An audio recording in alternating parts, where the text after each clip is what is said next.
இன்னைக்கு வரைக்கும் அந்த கச்சத்தீவை கொடுத்த நிலத்தை திருப்பி எடுக்க முடியல. கொடுத்தது கொடுத்ததான் என்று 2 கட்சியும் சொல்லுது. கொன்று குவிச்ச கட்சிகள், கூட நின்ற கட்சிகள் எல்லாம் இன்னும் அதிகாரத்தில், இன்னும் வென்று நிற்கிறார்கள், இன்னும் களத்திலே நிற்கிறார்கள். ஆனால் மாணவ தமிழ் மக்கள் எல்லாத்தையும் மறந்து அவர்களுக்கு வாக்கு செலுத்தி வலிமை கொடுக்கிறார்கள். இப்பதான் திமுகவுக்கு தெரியும் காங்கிரஸ் எவ்வளவு பெரிய ஈனப்பய துரோகப்பய அப்படி. இன்னைக்கு தானே திமுகவுக்கு தெரியும். நீ அவனோட நின்னு அற்ப பதவிக்காக என் இனத்தை கொன்று குவிப்பதை வேடிக்கை பார்த்து நின்ன, இன்னைக்கு உன்னை கேவலப்படுத்திட்டு போயிட்டான்.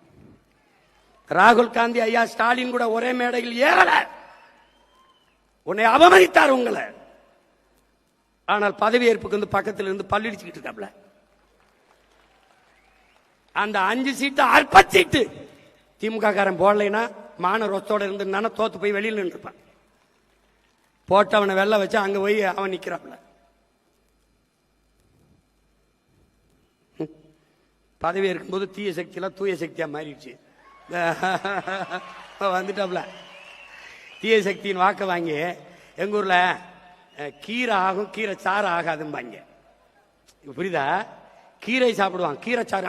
கீரை சாறு குடிக்க மாட்டேன். திமுக ஆகாது. திமுகவால ஓட்டு வாங்கி ஜெயிச்சு வந்த எம்எல்ஏலாம் ஆகும். இந்த தோல்வியும் இந்த அவமானமும் திராவிட முன்னேற்ற கழகத்துக்கு நிகழ்ந்ததில் எனக்கு பெருமை, மகிழ்ச்சி.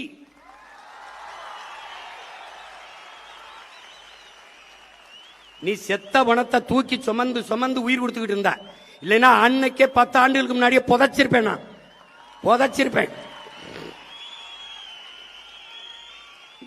திரும்ப